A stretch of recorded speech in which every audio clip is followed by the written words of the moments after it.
kegiatan yang semacam ini dari Balai Pengendalian Perubahan Iklim dan Kebakaran Hutan dan Lahan Wilayah Sulawesi, itu kita rutin melaksanakannya. 1 tahun mungkin antara 2-3 kali.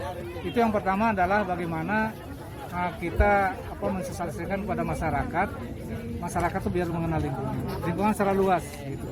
Jadi ini dalam satu kegiatannya, kebetulan sekarang ada kegiatan Festival Iklim Nasional yang dilaksanakan oleh Kementerian Lingkungan Hidup. Salah satu kegiatannya ini Car Free Day, kita laksanakan itu untuk bagaimana kita menyadarkan masyarakat dengan cinta lingkungan, dengan mulai dari sekarang pentingnya pohon tanaman, dengan mengambil tanaman kemudian menanam.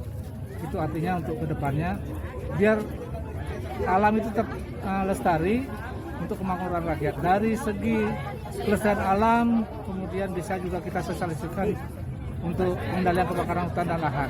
Iya Pak, kalau boleh tahu berapa banyak bibit hari ini yang diberikan secara gratis? Sekitar 500 bibit. Kemudian kita juga melaksanakan penanaman di daerah sekitar GOR sini, karena di sini juga di samping tempat olahraga juga bisa untuk rekreasi, sehingga alam sini masih kedepannya tetap asli. Kita menanam beberapa tanaman, antara lain satu tanamannya tanaman endemik, yaitu kayu hitam. Kayu hitam Pak ya? Antara lain. Kalau di hari ini Pak, bibit apa saja yang ditebar? Ada beberapa jenis bibit itu, ada ada durian, ada jenis macam-macam lah yang untuk bisa, ada mahoni dan sebagainya, yang nanti senantiasa itu tanaman-tanaman untuk secara konservasi, jadi berupa pohon.